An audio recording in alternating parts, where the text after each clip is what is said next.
Salut tout le monde, j'espère que vous allez bien et on se retrouve donc pour un nouveau débriefing. Et oui, débriefing, après donc Raw, après NXT, on passe bien évidemment à All Elite Wrestling. Je vais bientôt parler de Dynamite, qui bien évidemment est le seul show de la All Elite Wrestling qui est donc proposé en même temps que NXT. Et justement, on va pouvoir comparer. Qu'est-ce qui a été bien? Est-ce que c'est NXT? Est-ce que c'est la All Elite Wrestling? Alors, en termes d'audience, encore une fois, la All Elite Wrestling a dominé la WWE et NXT, alors aux alentours de 300 000, je crois que NXT fait 680 000, la All Elite Wrestling fait 980 000, concrètement.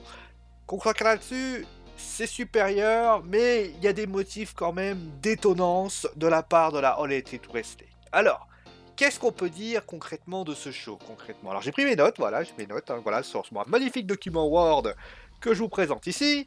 Donc ça a commencé avec The Private Party qui a donc fait face au Lucha Bros. Alors c'était le fameux tournoi qui a donc officialisé sans doute le futur champion par équipe de la All Elite Wrestling. Alors clairement c'était le premier match de la soirée. Et c'était un match sublime. Alors déjà, je peux vous faire un spoiler. Clairement, tous les tag teams sont géniaux. Clairement, voilà, c'est la vérité. Ils ont compris. Alors, surtout que moi, je suis un fan des matchs par équipe où ça part dans tous les sens. Ça, on peut avoir des matchs par équipe classiques où le mec se met à ramper tel un ver de terre ambulant, où l'autre se fait accrocher par le pied par un zombie. Mais là, clairement, c'est plus ça. Dans la génération d'aujourd'hui, t'es plus dans une optique de ah bah je vais essayer d'accrocher le pied du mec pour... Non, il faut que tu ailles, il faut mettre un peu d'intensité. C'est justement ça le sel et la force des matchs par équipe aujourd'hui. Notamment, ça s'est vu notamment à côté du NXT pour le Six-Man Tag, qui était tout simplement exceptionnel. Et donc finalement, eh bien ça nous a donné un énorme match. Honnêtement, j'ai adoré les Private Party. Honnêtement, moi, ils m'ont fait plaisir. C'est des équipes que je connais pas, concrètement. Et qu'on soit clair là-dessus, moi, j'ai adoré. Les Lucha Bros, je les connais un peu plus. Et franchement, les deux équipes ont été grands. Et certainement, c'est l'une des plus belles équipes que j'ai pu voir. Franchement, ils m'ont épaté. Et puis le deuxième match était également un match par équipe. C'est donc les SCU qui faisait face au Dark Order. Alors, je connaissais pas les Dark Order concrètement. Alors oui, je suis pas beaucoup la All Elite Wrestling.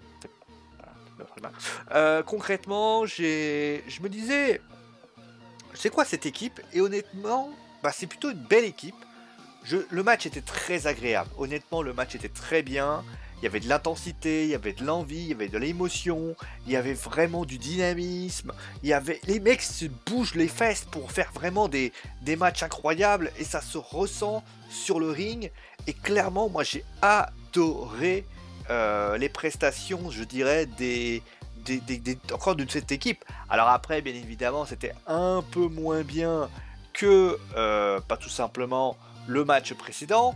Mais j'ai envie de te dire, quand tu as du caviar et l'autre côté tu as du foie gras, j'ai envie de te dire, entre le foie gras et le caviar, tu as quand même des hésitations assez fortes. Donc je vais quand même faire l'avocat du diable, je suis quand même pas non plus à chipoter, les deux matchs étaient très bons, l'un j'ai préféré le premier match, mais qu'on soit clair là-dessus, le deuxième match, il n'y a rien à redire, il était très très bon et de très très bonne qualité. Et donc juste après, on a eu donc Joey Janela qui faisait face à Kenny Omega. Alors c'était un petit peu le paradoxe, c'est-à-dire que les matchs par équipe nous ont offert pas mal d'intensité. Honnêtement, on a eu des vraies rivalités, ça se rentrait dedans et honnêtement c'était bien. Le truc c'est que dans Joey Janela et Kenny Omega, mais on peut citer aussi Britt Baker et... Alors j'ai plus son nom en tête, mais Britt Baker et... Jamie Hayter ou alors Jon Moxley contre Pac, bah en fait tu as le sentiment que c'est des matchs où ils ont pris la décision d'avoir on va dire un self conducteur assez identique. Je m'explique, un domine, l'autre se fait dominer. Joey Janela dominait Kenny Omega et c'est ainsi dire qui a été fait. Alors les prises de Kenny Omega, de Joey Janela était très bonne. Honnêtement, moi j'ai adoré la prestation de Joey, que j'ai trouvé vraiment très intéressant, mais j'aurais peut-être apprécié, même si voilà la victoire est pour Kenny Omega, j'aurais préféré un Kenny Omega un peu plus endurant, un peu plus bagarreur. À part quelques sursauts, moi j'ai trouvé un Kenny Omega assez quelconque concrètement. Alors c'est vrai que ça fait bizarre de dire ça quand on connaît le talent de Kenny Omega, mais clairement moi j'ai pas trouvé que Omega avait été excellent. Je dirais même plutôt, il a même été en deçà des capacités qu'il pouvait faire. Alors après, on est tous d'accord là-dessus. Hein, parfois, il faut savoir se baisser les yeux et se mettre en avant les autres. Et ça, je suis d'accord. Mais aux dernières nouvelles, quand Kenny Omega fait le show, il est l'un des meilleurs lutteurs de tous les temps. On a pu le voir notamment à la New Japan Pro Wrestling. Et c'est assez ironique, mais pour le moment, je n'ai pas vu un grand match. Alors, encore une fois, ça viendra peut-être avec le temps, mais il y a eu, à part un ou deux matchs, c'est vrai que les matchs de Kenny Omega, eh ben, ça se laisse traîner, ça se laisse porter. Et c'est pas le grand match de Kenny Omega que je voudrais avoir. Voilà. J'attends peut-être plus, peut-être que je suis trop exigeant avec Kenny Omega. C'est peut-être le problème quand tu connais le lutteur et que forcément tu as envie de lui donner quand même ses lettres de noblesse. Mais de toi à moi et de moi à toi, je pense que Kenny Omega est quand même un lutteur au grand talent et il n'a pas encore prouvé toutes les qualités qu'il mérite. Voilà. On passe maintenant au segment avec Cody. Donc Cody qui était aux côtés d'un intervieweur dont j'ai plus le nom. Je vais dire, alors il faut savoir que les Inner Cycle étaient donc présents dans le public à ce moment-là. Il avait dit qu'ils avaient acheté un ticket et ainsi de suite et ainsi de suite. Cody est arrivé et là à ce moment-là, on a vu Chris Jericho, Y2J que j'ai trouvé extraordinaire. Déjà le côté parasite de Y2J, c'était très bien. La réponse de Cody avec la référence WWE, est-ce que c'était vraiment utile? Mais en tout cas j'ai adoré. Il y en a certains qui trouveront ça nul, mais moi j'ai adoré la petite pique de Cody envers la WWE en disant voilà, bah, on n'est pas dans une autre fédération, si tu as envie d'y aller on y va.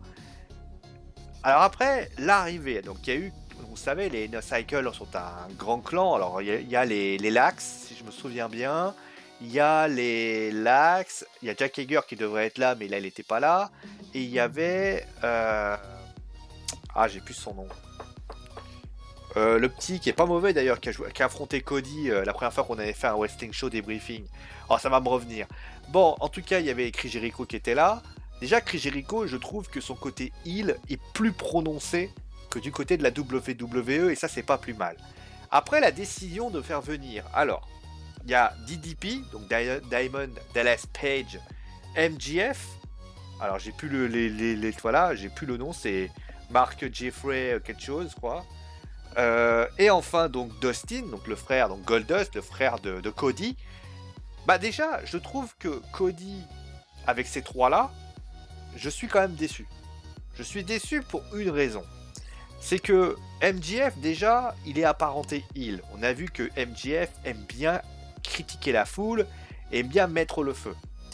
Est-ce que c'était une bonne idée de le faire venir en tant que MJF? Je veux dire, moi, j'aime pas les face turn pourris. Alors après, on va me dire, oui, peut-être qu'il est pas face, peut-être qu'il est tweeners, peut-être que c'est un bouffon qui est justement là avec avec Cody parce que c'est le grand chef. Je veux bien l'accepter. Mais, de mon point de vue, je pense que MJF, c'est un heel en puissance. C'est pas un face en puissance. Donc il faut faire attention à ça. En plus, pour moi, MJF, un face turn, c'est subtil. Ça doit être bien fait. Là, c'était pas bien fait. Voilà. Après l'arrivée de Dustin et de DDP, qu'on soit clair là-dessus, moi je pense que l'arrivée... On peut pas trouver mieux que DDP. J'ai envie de dire, est-ce que c'est pas mieux que trouver DDP?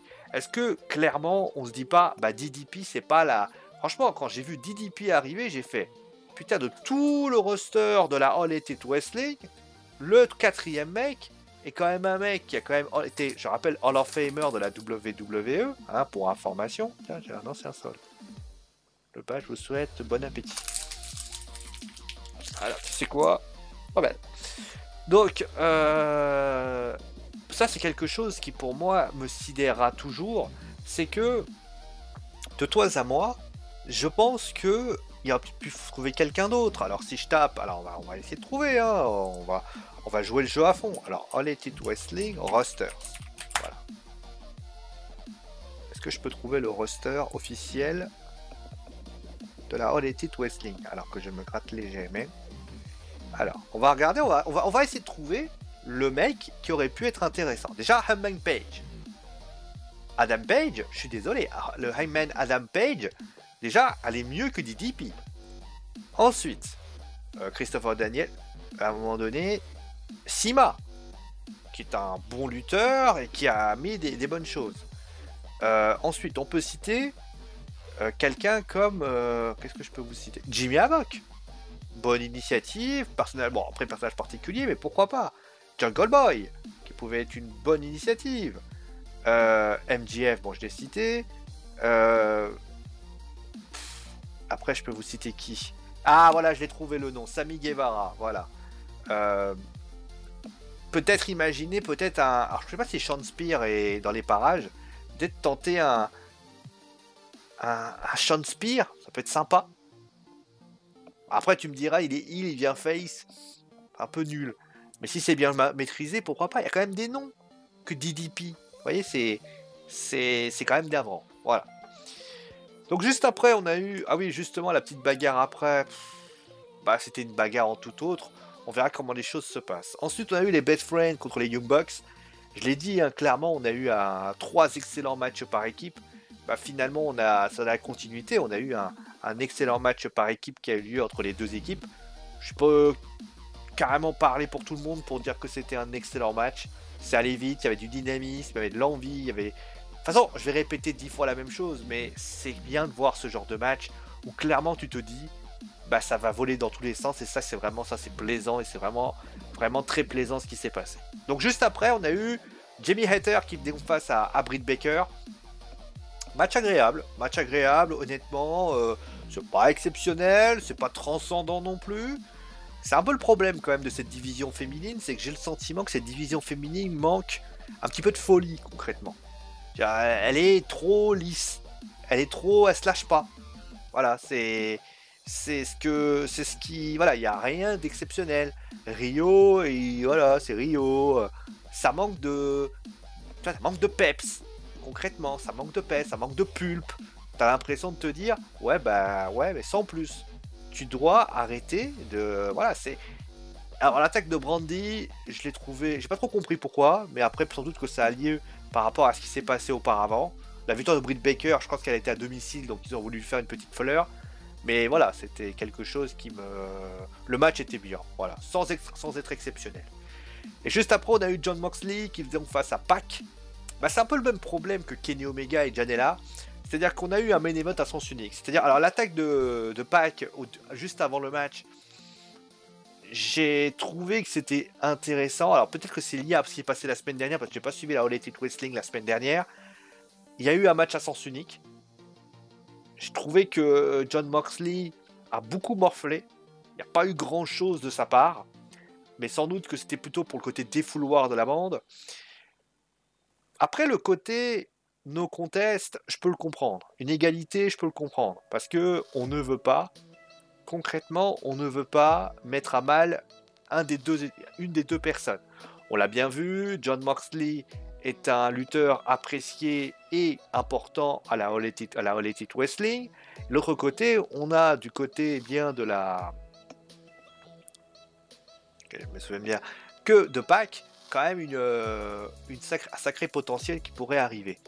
Donc conclusion, ça donne 2 lutteurs qui malheureusement on peut pas trop les discréditer.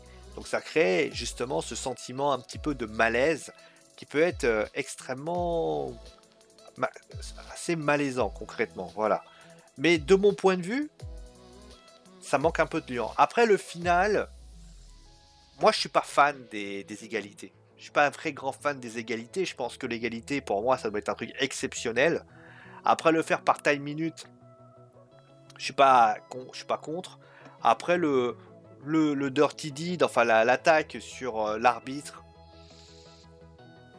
Honnêtement, alors il y a eu une amende hein, concrètement. J'ai trouvé que c'était pas exceptionnel en soi. C'est important, des fois ça montre le caractère, mais est-ce qu'il y avait vraiment besoin de le faire? Je suis pas convaincu de cela. Bon, finalement la conclusion elle est assez simple. le show est pas jeté. Le show est plutôt intéressant. Il y a quand même des... On va dire que sur allez, 45 minutes, donc 45 plus 45, ça fait à peu près 90 minutes, ça fait 1h30, 1h40 de show. T'as du bon et du correct. Parce que même Kenny Omega contre Janela et Neville contre Moxley sont pas achetés. Les matchs sont agréables. Britt Baker contre Jamie Hayter est bien. Et les matchs par équipe, par contre, ça relève totalement le niveau. Et ça donne un show exceptionnel. Voilà. Finalement, mais d'un côté, quand tu regardes la NXT, bah, tu te rends compte que t'as quasiment un ou deux matchs qui sont un peu moins bien. Mais Matt Riddle est exceptionnel. On a le match de Triple Threat qui est excellent avec le heel turn de Finn Balor. T'as, je ne sais pas en tête, mais t'as le turn de Balor. T'as le match par équipe avec Yoshirai, je crois. C'est Rhea Ripley qui fait face à Bianca Belair. Justement, j'en parlais de domination. Bianca Belair qui, oui, mais d'un côté, t'as une émotion qui se crée. Matt Riddle qui faisait Cameron Grimm, c'était excellent. Les Breezango contre les Fogotoson, pardon, c'était très très bon. Et puis bah, le Triple Threat avec le NXT North American Championship était excellent. Donc finalement, ça te donne un très grand show du côté de NXT face à un show de la All Elite Wrestling qui est un peu moins bon. Voilà, c'est un peu moins bon. Et la réalité, c'est que bah, finalement, les deux shows ont perdu en audience. NXT a dû perdre, je crois, 20 000 téléspectateurs, même s'ils sont encore en access du côté des 18-45 ans. Et l'autre côté, bah, tu as la All Elite Wrestling qui, lui, était à 980 000, je crois. Donc finalement, tu as 300 000 d'écart. Moi, je trouve que la chute est très grande déjà, mais que la All Elite Wrestling ne mérite pas autant par rapport à la NXT. NXT, pour moi, est beaucoup plus intéressant à regarder en termes de contenu, en termes d'intensité, en termes de technique. Donc finalement, la guerre des mercredis soirs continue à être la domination de NXT. Et l'autre côté, bah, ils veulent faire du NXT, mais j'ai l'impression que la Dynamite a du mal à suivre. Ça crée des belles choses, ça apporte bien. Alors après, qu'on soit clair là-dessus, c'est pas non plus acheté. Comme je l'ai déjà dit, NXT domine parce que y a des choses plus intéressantes. Mais du côté de la WWE, bah, le Wrestling, ils ont rien à envier. Ils font du bon boulot. La AEW fait du très bon boulot. Voilà. Bon voilà, merci à tout le monde d'avoir suivi cette émission. Je vous rappelle que, a priori, il devrait y avoir SmackDown qui devrait arriver, donc le courant de demain dans l'après-midi, a priori, le temps que je regarde le show et que je vous le fais. D'ici là, portez-vous bien, je vous fais des gros bisous sur le coin de la truffe et je vous dis à très vite pour une nouvelle émission. Allez, ciao tout le monde!